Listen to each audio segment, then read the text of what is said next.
تو انسان عاجز آ جائے گا، دنیا کا کنارہ تلاش نہیں کر پائے گا. اتنی بڑی دنیا ہے. جانتے ہیں جو سورج ہمارے سر کے اوپر ہے یہ اس زمین سے، اس دنیا سے سائنسدانوں کی تحقیق کے مطابق 13 لاکھ گنا بڑا ہے. یہ سورج جو ہمارے سر کے اوپر ہے اس زمین سے، اس دنیا سے 1 2 3 4 5 نہیں بلکہ 13 لاکھ گنا بڑا ہے. یعنی اس طرح کی اور 13 لاکھ زمینیں ہوتی تو ایک سورج کے برابر ہوتا. اس سورج کو کس نے پیدا کیا؟ اللہ رب العالمین. جو اللہ رب العالمین 13 لاکھ گنا بڑا اس دنیا سے سورج پیدا کر سکتا ہے تو رب العالمین کتنا بڑا ہوگا؟ اور سورج سب سے بڑا سیارہ نہیں ہے بلکہ سائنسداں کہتے ہیں کہ سب سے بڑا جو سیارہ ہے اس کائنات کے اندر وہ وائی کانس ماجوریس ہے. اس سیارے کا نام ہے وائی کانس ماجوریس جو کہ اس سورج سے بھی 9 بلین گنا بڑا ہے. اس سورج سے بھی 9 بلین گنا بڑا ہے. یہ تمام سیارے صرف ایک زمین اور ایک آسمان کے اندر ہیں. اور کتنی زمین اور کتنے آسمان اللہ نے پیدا کیے ہیں؟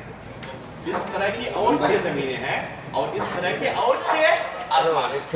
ان آسمانوں کے اندر، ان زمینوں کے اندر اللہ تعالیٰ نے کیا کچھ رکھا ہے آج تک کسی نے دیکھا ہی نہیں اور کسی کا علم وہاں تک پہنچا ہی نہیں. سائنسدانوں کی پوری تحقیق کہاں تک ہے؟ صرف اس زمین اور اس آسمان کے اندر. وہ بھی آسمان کی تمام چیزوں کو سائنسداں ابھی تک پہنچ ہی نہیں پائے. اسی لیے اللہ تعالیٰ نے قرآن کریم کے اندر کہا ہے وَمَا أُوتِيتُم مِّنَ الْعِلْمِ إِلَّا قَلِيلًا. اے انسان تمہیں تھوڑا سا علم دیا گیا ہے اور اس تھوڑے سے علم پر ہم کتنا فخر کرتے ہیں کہ مجھ سے بڑا سائنسداں اور مجھ سے بڑا کوئی ہے ہی نہیں. یہ اللہ رب العالمین کے مقابلے میں انسان کا علم ہے اور انسان کی طاقت ہے. ان 6 آسمانوں کے اندر اور 6 زمینوں کے اندر اللہ تعالیٰ نے کیا کچھ رکھا ہے آج تک کسی نے دیکھا ہی نہیں.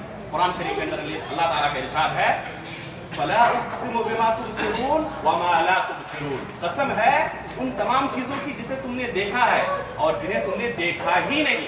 جنہیں ہم نے دیکھا ہی نہیں وہ اس سے کہیں زیادہ ہے. اور ان 6 آسمانوں کو، 7 آسمانوں کو، 7 زمینوں کو قیامت کے دن اللہ رب العالمین اپنی مٹھی کے اندر لے لیں گے. یوم نطوی السماء کطی السجل للکتب. جس طرح ہم کتاب سمیٹ لیتے ہیں نا، اللہ تعالیٰ نے مثال دی ہے کہ ہم آسمانوں کو سمیٹ لیں گے اس طرح.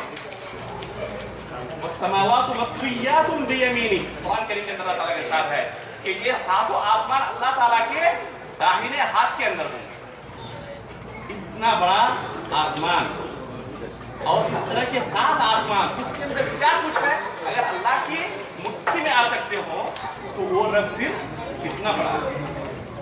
اور اس رب کے بارے میں ہم کبھی سوچتے نہیں اور نہ اس سے ڈرتے ہیں اور نہ مصیبت کے وقت اس کو پکارتے ہیں. بلکہ پکارتے کن کو ہیں؟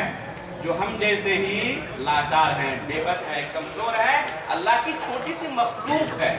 مصیبت کے وقت اس رب کو بھول جاتے ہیں جو کہ اتنا عظیم ہے اور جس نے خود ہمیں مانگنے کا حکم دیا ہے. بلکہ وعدہ کیا ہے کہ اگر تم مانگو تو میں تمہیں مایوس نہیں لوٹاؤں گا. اللہ کے سامنے ایک بندہ اپنے دونوں ہاتھوں کو اٹھاتا ہے اور اس سے روتا ہے، گڑگڑاتا ہے، اپنے گناہوں کی معافی طلب کرتا ہے تو نبی کریم صلی اللہ علیہ وسلم کا ارشاد ہے کہ ان اللہ عز وجل لا يستحيي من عباده اذا رفع يديه اليه ان يبدوا سقا. اگر کوئی بندہ اپنے دونوں ہاتھوں کو اٹھا کر اللہ تعالیٰ کے سامنے گڑگڑاتا ہے، اللہ تعالیٰ سے دعائیں مانگتا ہے تو اللہ رب العالمین کو یہ دونوں ہاتھ خالی واپس کرنے سے شرمندگی محسوس ہوتی ہے. اللہ تعالیٰ اسے خالی ہاتھ واپس نہیں کرتا. اس کے باوجود اگر ہم اپنے حاجات کے وقت، اپنی مصیبتوں وقت اس رب کو بھول جائیں اور کسی ایسے شخص کے سامنے اپنا ہاتھ پھیلائیں جو کہ خود محتاج ہے. اللہ رب العالمین کے سب سے برگزیدہ بندے کون ہیں دنیا کے اندر؟ وہ انبیاء کرام ہیں. اور خود انبیاء کرام کی زندگی کو آپ پڑھیں جو قرآن کے اندر اللہ تعالیٰ نے بیان کیا ہے کہ وہ خود اپنی مصیبت کے وقت ان کو پکارتے تھے، اللہ رب العالمین کو پکارتے تھے. آج ہمارے اولاد نہیں ہوتی تو ہم دوسروں کے مذہب پر جاتے ہیں اور ان سے اولاد طلب کرتے ہیں. قرآن کریم کے اندر اللہ تعالیٰ نے اپنے سب سے برگزیدہ انبیاء کرام میں سے ابراہیم علیہ السلام کا قصہ بیان کیا ہے جو کہ جن کا لقب بھی خلیل اللہ ہے، یعنی اللہ کے دوست ہیں. ان کی حالت قرآن کریم کے اندر اللہ نے بیان کیا ہے کہ بڑھاپے کی عمر تک پہنچنے کے باوجود اولاد کی نعمت سے محروم تھے، بچے نہیں ہو رہے تھے. کون ہے؟ خود نبی ہیں. دوسروں کو اولاد دینا دور کی بات، خود اپنی اولاد پیدا نہیں کر پا رہے ہیں. اللہ تعالیٰ کے سامنے روتے ہیں، گڑگڑاتے ہیں، دعائیں کرتے ہیں، کیا کہتے ہیں؟ رب هب لي من الصالحین، رب هب لي من الصالحین، اے اللہ ایک نیک لڑکا عطا فرما، ایک نیک لڑکا عطا فرما۔ اگر ایک نبی خود اپنی اولاد پیدا نہ کر سکتا ہو تو نبی سے بڑا کوئی اللہ تعالیٰ کا مخلوق بندہ ہے جو ہمیں اولاد دے سکتا ہو؟ اور پھر آخری عمر میں جب اولاد ان کو ملی تو کیا انہوں نے دعا کی؟ اللہ تعالیٰ کا فوراً انہوں نے شکریہ ادا کیا کہ اللہ تیرا شکریہ کہ تو نے مجھے اولاد کے لیے